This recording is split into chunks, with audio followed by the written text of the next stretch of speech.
Hello guys! Magandang hapon sa inyong lahat. This is your guest, my Masagiri channel. A faith and rules of Matarder. Sa ngayong hapon na to, tignan natin yung sabihin sa inyo ng ating mga gabay. So this is a monthly gabay for the month of September 2025 for the sign of Aquarius. Aquarius, welcome sa my channel.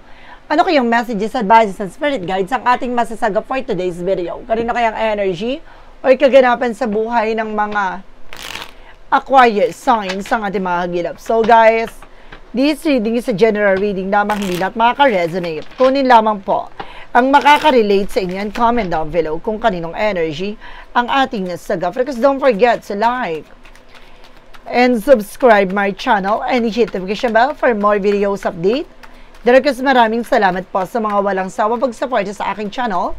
Lalo na ang skip ng ads, away pagpalain po kayo ng Diyos at may kapal siksik-liglig na guumapaw na biyayang manumbalik sa inyo. So let's see guys, what is the messages, advices sa iyo ng ating angel spirit for the sign of Aquarius. So let's see and watch this.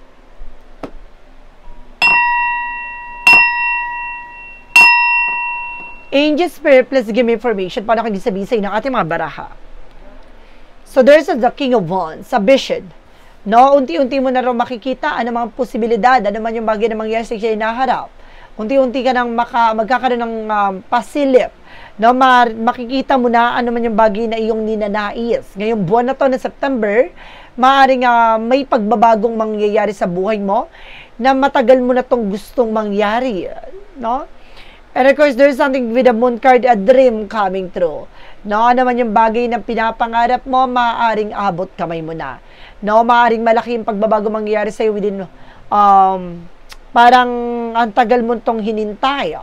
No, na mangyari at ngayon nawa ay maaaring maganap na. And of course, there's a seven cards with a confusion. Oh my God, may mga part na naguguluhan ka. No, nalilito ka. No, some of you, maraming mga kaganapan pagdating ng madaling araw. No? Nahihirapan ka sa pagtulog. Nagkakaroon ka ng sleepless nights. No? Because there's a Queen of Cups, emotional healing. Dahil dito sa stress. No? Alisin mo yung nagbibigay stress sa'yo. Nagbibigay kaguluhan sa utak mo. And there's a Discern card. Bibigyan liwanag sa'yo lahat ng bagay na to. Kailangan matuto tayong pakawalan ng negatibo sa paligid natin at sa buhay natin. Now, there's a Six of Swords. Kailangan mo talaga makawala at makaalis dyan sa lugar at sitwasyon mo. No, kumbaga, there's a lot of negative and toxicities around you na nagpapagulo at bigat ng iyong kalooban at isipan. What is the King of Wands? Reference with the Page of Cups. Tama ka nga ng intuition, tama ka ng hinala. Tama ka ng mga pangitain. There is something, hold your vision, pangawakan mo at pangalagaan mo. Ano man yung bagay na iyong nakikita, na nararamdaman. There's a wheel of fortune with a turning back. Ito na yung tamang pagkakataon para ibalik na sa iyo yung mga bagay na matagal mo nang gustong mata mo. No? Kapalaran ay maaaring gumanda na, matupad na, ang yung ikot ng kapalaran mo matupad na, yung mga pangarap mo ay maaaring unti-unti mo nang mararamdaman at mararanasan. Now, there's something, a wheel of fortune with a good luck. Now, there's a good karma. And there's a destiny. What is the Seven of Cups? There's a Six of Wands for victory. At magtatagumpay ka na. No, maraming mga opportunities and options coming in for you. So, kailangan mo lang piliin yung mga bagay na alam mo makakatulong sa pagtupad at pag-abot mo ng pangarap mo. No, there's a chart with an action moment. Magkakaroon ng changes sa development sa situations mo. No, magkakaroon ka na ng limitasyon para hindi ka na maapektuhan ng mga negatibo sa paligid mo. Hindi ka na padadala ng tensyon. And of course, guys, there is something, the Knight of Swords. See, sabi ko na nga ba, nagkakaroon ka ng anxiety, sleepless nights?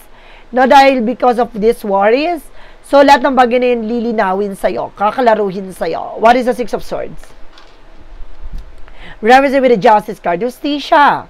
Makakamit mo na ang justisyang nararapat sa'yo. Makukuha mo na yung mga bagay na what you deserve. Ano man yung bagay na hinintay mo, darating na. No, mangyayari na ang matagal mong gusto nang mangyari. No, may there's a balance na mangyayari sa buhay mo, and because there's a High Priestess. Ay, may mga hidden agenda.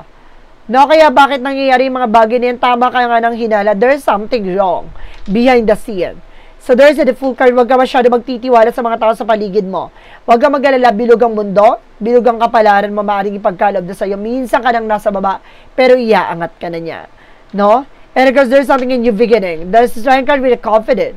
Lakasan mo lang ang loob mo, maging matapang ka. Alisin mo ang pag-alinlangan at pangamba mo. And because there's something, guys, with a full card. Either there's a Queen of Pentacles.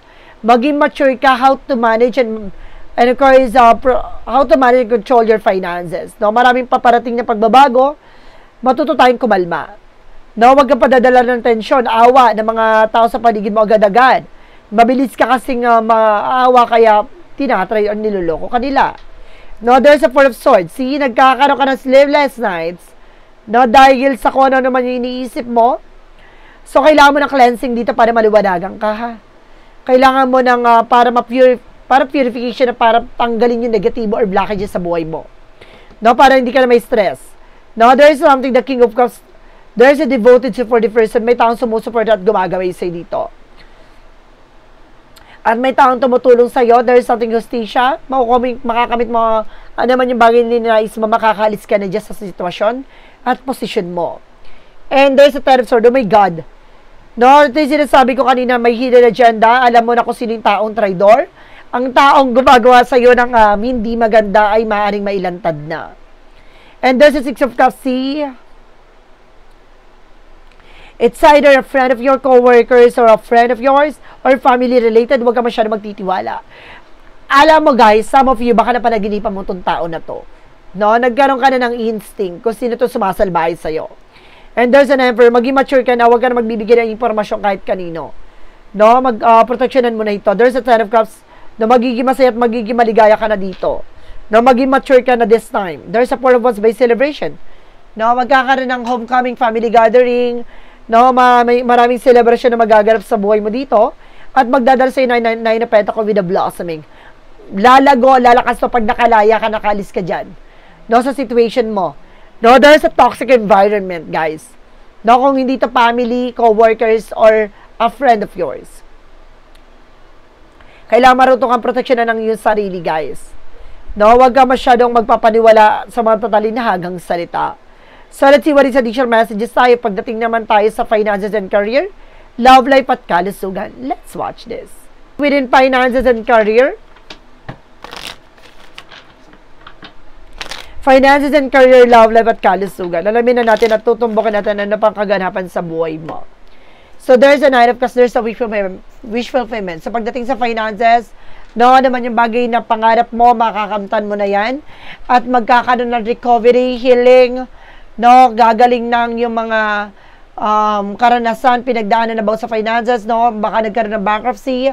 So, lalago na ulit siya, na magiging maayos na ulit yung daloy ng iyong negosyo, hanap buhay. And there's a Six of Pentacles, magtutuloy-tuloy na about sa finances. Ibig sabihin, gaganda na talaga yung cycle ng iyong negosyo, hanap buhay. And there's the word, no? Some of you, babaguhin itong mundo mo. Or some of you naman makakapag-travel ka na. No? And there's a King of Pentacles, maging secure ka sa mga plano at mga gusto mo mangyari about sa finances mo. No? And of course, the Page of Swords being curiosity. So, kailangan maging mabusisi ka na this time. No? Hindi ka na basta-basta oo na lang ng oo. No? Kailangan matuto tayong gamayan, pakiramdaman yung mga tao sa paligid natin, yung mga bagay na nangyayari at ino-offer din sa atin. So, let's see what is additional messages tayo pagdating sa love life. So, there's a Two of Pentacles, maging balance ka. No?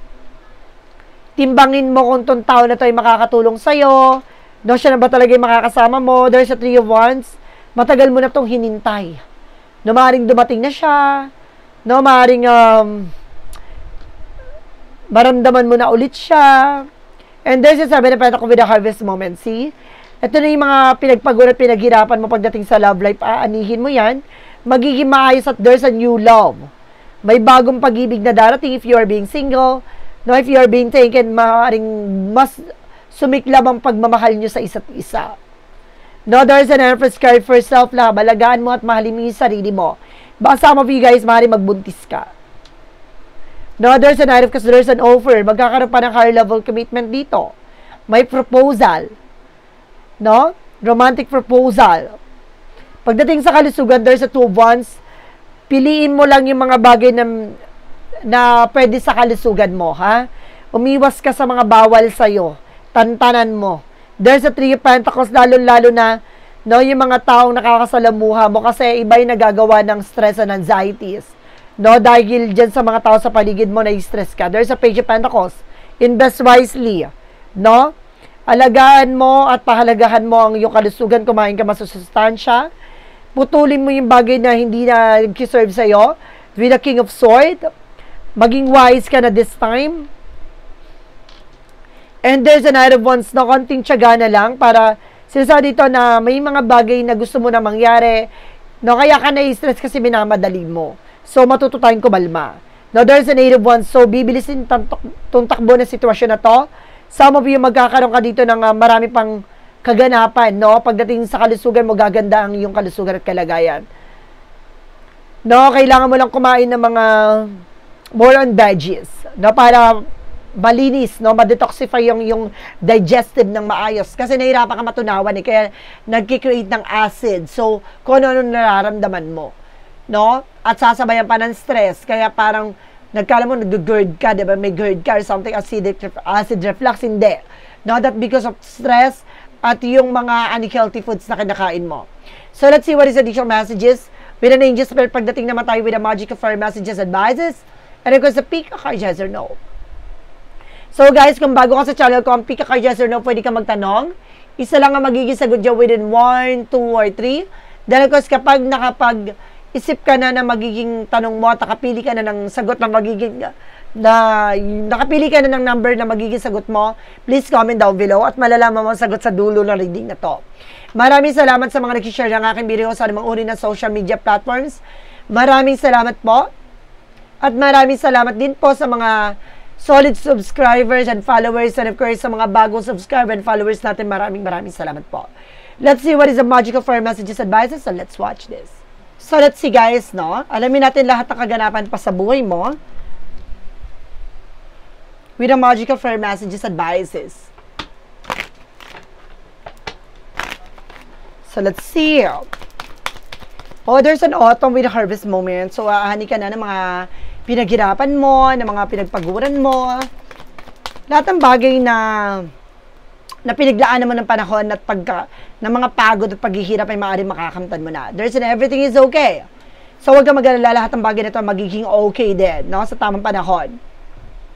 At magiging maganda na yung kalalabasan dito. There's your wish is granted. So, matutupad yung mga pangarap mo. Ano man yung mga bagay na ninanais mo, makakamtan mo na ito. And there's a travel, guys. So, some of you magkakaroon ng travel, success, accomplishment. So, magtatagumpay ka. So, talaga makakalaya at makakawala ka na, no, sa mga negatibong sitwasyon. Now, there's a masculine. Baka you're also masculine or your person is very masculine. And there's a celebration. No, lalakas ng yung finances. No, talaga sinasabi dito, no, there's an abundance. No, gaganda na ang yung kalagayan, no, hanap buhay, sitwasyon, estado. There's a higher self with the activation. No, some of you, kumbaga nagkakaroon ng spiritual activation dito. No, maaring tumatalas ng pakiramdam mo. No, nararamdaman mo na kung ano man yung bagay na nasa likod dito. No, I told you, there is a toxicities. Diba? Napapalibutan po kayo ng mga negativities. No, may kadena na maaring nagdudugtong sa inyo, sa kamalasan, at kung ano yung mga bagay na nararanasan. No, may kadena po na nagbibigay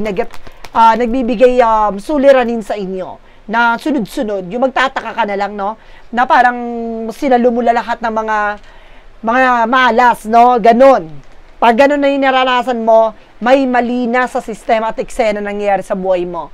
So, kailangan mo na maputol yung ganon. No, there's a persistent, kailangan mo lang magpatuloy sa ginagawa mo. And there's a sister, maaaring may kinalaman dito with your sister, or maaaring tinuring mo tong kapatid, no? And there's a summer season, na maaaring may summer dito, there's a summer season na maaaring magbigay lang kaayusan at kaliwanagan na sa'yo. And there's an anxiety, sabi ko, nagkakaroon ka ng anxiety, worry, oh. Sa lahat ng bagay na nangyayari, there's a soulmate connection. Soulmate kayo ng person mo. And there's a hook up one night stand. So, umiwas kayo, no, sa mga tukso. Now, let's see what is Archangel Michael messages. It's time to leave the unhealthy situation. Now, ito na yung tamang pagkakataon para makawala na kayo sa hindi magandang situation. What is the Jesus-loving quote said? A Jesus-loving quote said, what things soever you desire when you pray, believing that you receive them, and you shall have them. Ano man daw yung mga bagay na inaasam mo, pinapangarap mo, pag pinagdasal mo daw yan ibibigay sa'yo ayon sa kalooban ng Diyos. No? Kung ito ay bagay na karapat-dapat sa'yo, ibibigay niya sa'yo. So, keep praying, no? Mag-devotion, magdasal, mag-contemplate, maaaring ibigay at pagkalob na sa'yo mga bagay na ninanais mo. Angels number 2323 with the endless cycle. Okay, there is some truth you're resistant to accept over and over again until you're tired and reaching beyond depression. It takes decision to live life yourself. Life is all about passion. Then you make a change and world around you follow. So, parang feeling mo, napapagod ka na, paulit-ulit na lang yung nangyayari. No, kailangan mong kumbaga bumalik, no, kung saan ka talaga nang galing or kung ano ba talaga yung pinanggalingan. No, na lahat ng bagay na ito, yung kailangan tumbukin mo. Kasi baka yung bagay na nagbibigay depression at stress sa'yo. At the same time, lahat ng bagay na to, kapag alam mong gusto mo yung ginagawa mo at mahal mo yung ginagawa mo, lahat ng bagay na to magbabago na sa harap mo. No, kaya kailangan gumawa ka ng action and decision na tumbukin na. Ano man yung bagay na kailangan na maputol. What is an angel's Money Move Oracle deck? Star power. Step into the spotlight. Oh, si magiging marangya ang buhay mo, magiging sikat ka. Magiging kilala ka. No? So, kung hindi sa lugar nyo, no, kung hindi sa lugar nyo, sa ibang lugar din, makikilala ka. No, it's either influencer ka, magiging popular ka talaga. Maaaring maging artista ka pa. Or maaaring artista ka na. Or maaaring influencer ka. No, there is a shadow work represent what? No, kaya yung iba dyan nagtataka, diba? Kumbaga, okay naman yung finances mo, pero bakit yung suliranin hindi napuputol? No, yung mga problema, bakit ganun pa din? No, bakit paulit-ulit na lang yung suliranin na hindi na siya natatapos? Diba? Hindi siya normal na parang pagkatapos sa isa, may kasunod na kagad. Hindi pa nga natatapos yung isa, yan na naman. Magtataka ka. What is your shadow work represent what? Battle within. May laban na kailangan mong ilaban. Yung bagay na nagbibigay negatibo sa buhay mo. No, kaya kailangan labanan mo ito. What is the clarifying for a love situation?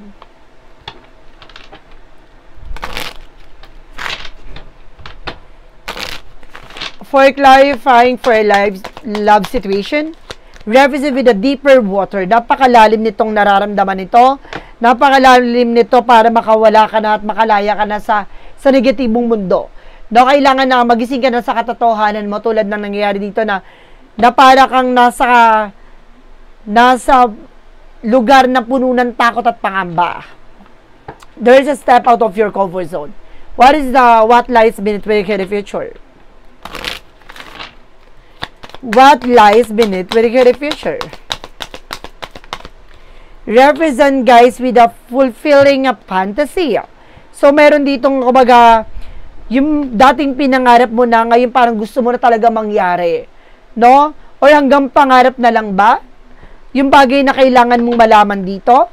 Sa likod nito, parang marami ka pang bagay na gusto bang mangyari, pero hindi natutupad at naisa sa katuparan. What is a clarifying for a life situation? For clarifying for a life situation, represent, guys, with a resurrection. Or, ang ganda, parang bubuhayin ka ulit, no? Mula sa pagkalugmok, may pagkakataon para maging marangya at maging masagana naman ang buhay mo for this time. Shake off the past and rise again. Reinvent yourself, you will rise up from the ashes even more powerful. Diba? Kailangan gisingin mo yung sarili mo mula sa nakaraan at bumangon mula sa kasalukuyan. No, tignan mo ang iyong sarili. Bumangon ka, tignan mo kung paano mo mapapalago ang iyong sarili mula dyan sa sitwasyon na kinasadlakan mo. Ano yung kailangan mong gawin? Putulin, wakasin, at sirain. What is the path of the light represent what? What is the path of the light? Represent, guys, with expansion. I am always growing, expanding, and evolving with every experiences. I expand my understanding and deepen my connections to the divine. I welcome change and new possibilities, knowing that each step forward bring me closer to the higher potential. Alam mo, itong bagay na karanasan, mga pinagdaanan mo, ay daan para lumago ka. No? Para maramdaman at maranasan mo lahat ng bagay niyan. So, may mga bagay na kailangan mo matutunan. No? Kailangan mo nang putulin, alisin, yung bagay na nagbibigay negatibo sa iyo. Dahil itong buwan ng September na to, ay buwan ng, kumbaga, pagtuklas, no? At paglantad ng pinanggagalingan ng negatibong mundo. So ngayon na yung panahon na pagkakataon para makabangon ka na. Panahon, no, para wakasan na ang mga suliranin o mga kaganapan sa buhay mo dulot ng nitong negatibo na nangyayari sa buhay mo. Or toxic, no, na nangyayari sa buhay mo. So kailangan mo nang basagin, alisin, no, nang tuluyan na pumasok ang swerte sa iyong buhay. So, let's see what is a yes or no pick a card. Let's watch this. We're back, guys. Nandito na tayo with a yes or no pick a card. Alamin natin yung magiging sagot sa tanong mo. So, let's start with the number 1. There's a no. Number 1, no. Image is stored, trust is obscure. No, parang wag mo na ipagpilitan, no. Wag kang magtitiwala sa bagay na to dahil hindi palubos na parang sinushow niya, no, yung totoong siya, no, talagang may nagbabalat kayo, no, at may nagpapanggap dito. What is additional messages pa with a pick a card, yes or no? Number 2. No, number 2, there is a no. Feeling runs down, tired, draft time, too much. No, parang napagod ka na, nahirapan ka na, no, parang sobra na, no, parang sinasabi dito, kailangan mo rin ng pahinga. No, wag mo i-pressure yung sarili mo sa bagay na yan. Number 3, there is a yes. Reach for high goals, success is near. Nalalapit na ang tagumpay. Makakamtan mo na ano man yung bagay na iyong ninanais. Ito na yung tamang panahon at pagkakataon para tuparin na, no, ang bagay na para sa iyo. Magtatagumpay ka na. No, wag kang mapanginan loob, kailangan mo magpatuloy sa ginagawa mo, wag kang malula sa mga nangyari sa iyo. Isang daan yan para hubugin ka ng mga bagay na yan, para palakasin ka, no? Palaguin ka at para maging matibay ka sa mga susunod na eksena. So guys, this is a monthly gabay for the month of September 2025 for the sign of Aquarius. Aquarius. Maraming salamat po for this wonderful reading. So once again, this reading is a general reading namang hindi lahat makaka-resonate. Kunin lamang po makaka-relate sa inyo, comment down below kung kaninong energy ang ating nasagap. And of course, don't forget to like and subscribe my channel and hit the notification bell for more videos updates. Maraming salamat po sa mga walang sawang pag-support sa aking channel, lalo-lalo na ang dirigil-skip ng ads, saway pagpalain po kayo ng Diyos at may kapal, siksik-liglig na gumapaw na biyayang manumbalik sa inyo. Maraming salamat guys at see you in the next video. Bye-bye and babush!